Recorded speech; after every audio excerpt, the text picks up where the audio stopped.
So last week I made this cake and it is one of the biggest, most expensive cakes I've ever made, and I wanted to tell you guys a little bit about it. Hi, it's Karolyn. If you want to learn how to bake and decorate amazing cakes, then I would love for you to join me by hitting subscribe and the bell. Last week I made this cake and it was for my girlfriend's son's bar mitzvah. And there are a couple things that I just wanted to relay this information. That doesn't even sound right, but I just wanted to relay some information to you guys when it comes to really big cake orders like this. Now, please don't come at me.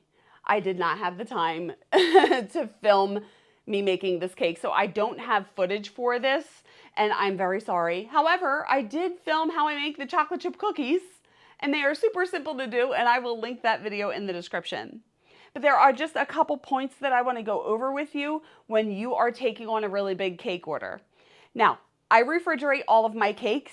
If you don't refrigerate cakes, I don't know what to recommend because that's all I've ever done in my 20 plus years of cake decorating. I refrigerate buttercream cakes, fondant cakes, cakes with edible images, everything goes in the fridge. And I have videos that talk about how I handle cakes in the fridge and how to prevent condensation from ruining your cake, and I will link that in the description for you. But when you have a big cake order like this, there are a couple things that you need to keep in mind that I want to go over with you. The first thing being, and this is because I refrigerate my cakes, I can't have a cake that's bigger than like 4 or 5 tiers in my fridge because it just won't fit.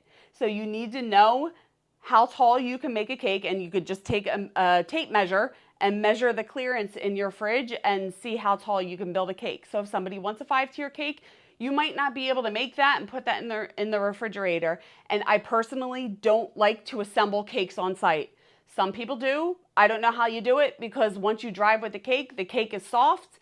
And then how do you handle a soft cake without messing it up? I actually did that in a video before, and I will post that in the description, where I put the top tier on once I got to the venue. The venue was 5 minutes away. So the cake was still solid and I didn't mess it up. But other than that, I need to build my cake on site. I mean, at my house, not on site.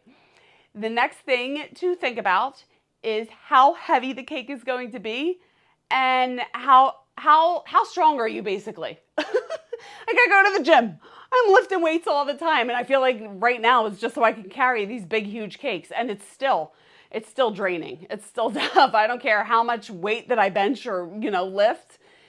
Cakes are just heavy because you're like standing there walking with it. It's different than like resistance training. But anyway, I don't like to make big 5-tier cakes because they are notoriously super heavy. So when I got this order, she originally wanted it to feed 175 people, and I just let her know that I can make the main cake feed like 125 or so, and then if she wanted extra cake, that we could just make a plain cake, not to be on display, to cut and serve and just keep in the back room, that we could do that.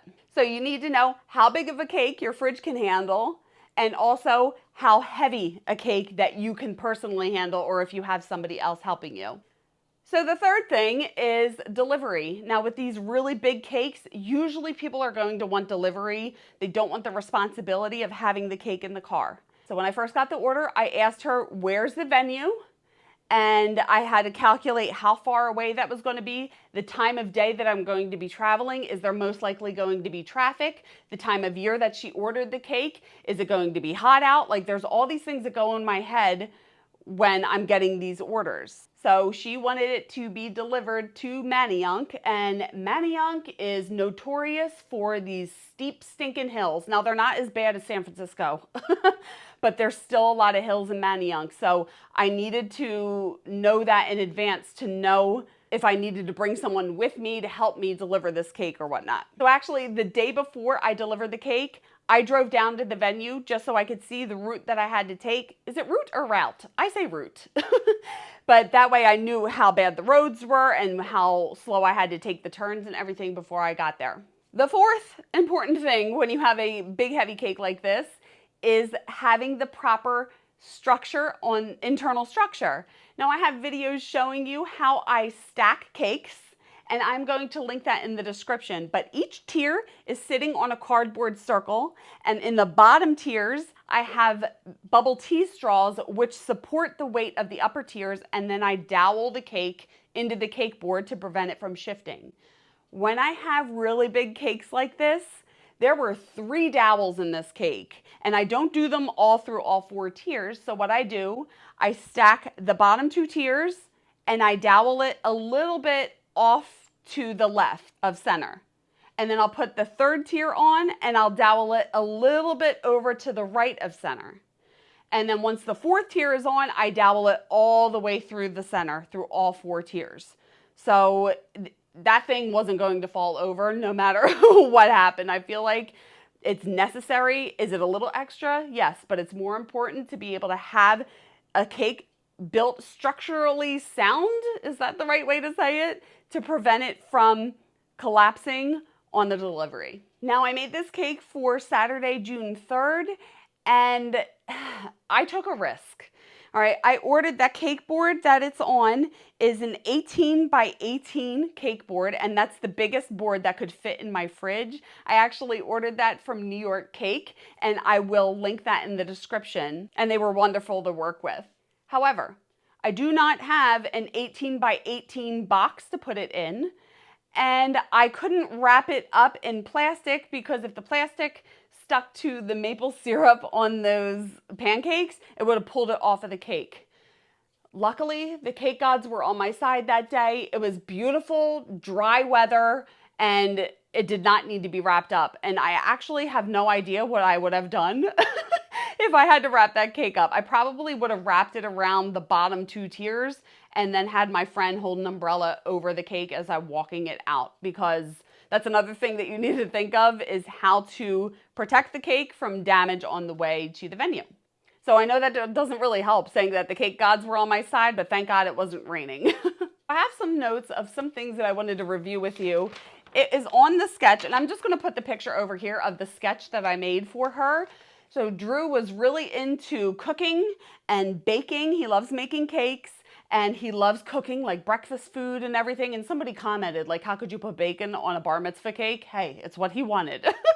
So obviously it wasn't completely kosher, if you will. But anyway, so a lot of people are actually asking me how I made the pancake tier. And I've seen that cake everywhere. And this is the first time that I ever made it. And just like you, I go on YouTube to try to find a video to help me. And I found a video by Cakes by Lynn's, and she is so adorable, and her video is amazing, and I'm going to link that in the description for you, and she goes step by step showing you how to do that. Now, just making that pancake tier, you have to wrap each pancake basically around the cake and paint it, and then do the next one and paint it. So that pancake tier, just doing that decoration probably took 2.5 to 3 hours. So I want to talk about the inside of the cake and how I baked it. And I have a video talking about how to get different sizes and servings and heights out of your cakes, and I'm going to link that in the description for you. But the top tier is a torted 5-inch cake.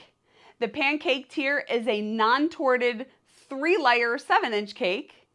The logo tier is a torted 9-inch cake. And then the bowl on the bottom is a 3-layer non-torted, and it's 2 11-inch at the top and then a 10-inch at the bottom. So just to decorate this cake probably took about 16 hours or so, and then adding on the time to sketch, bake, make the icing, fill the cake, ice the cake, make the fondant was probably another 10 hours or so. So I think there was probably 26 to 30 hours that I was working on this cake. And I got through like 2 whole seasons of Game of Thrones and probably into another season while I had to do something to pass the time. And Tyrion Lannister keeps me company as I'm working. I made a post on YouTube the other day, and I posted a picture of this cake, and I asked you guys how much you thought that I would charge or how much you guys would charge for this cake. This cake feeds approximately 125 people. And the estimates that I got from you guys in the comments ranged anywhere from $600 all the way up to $2,500. And what did I charge?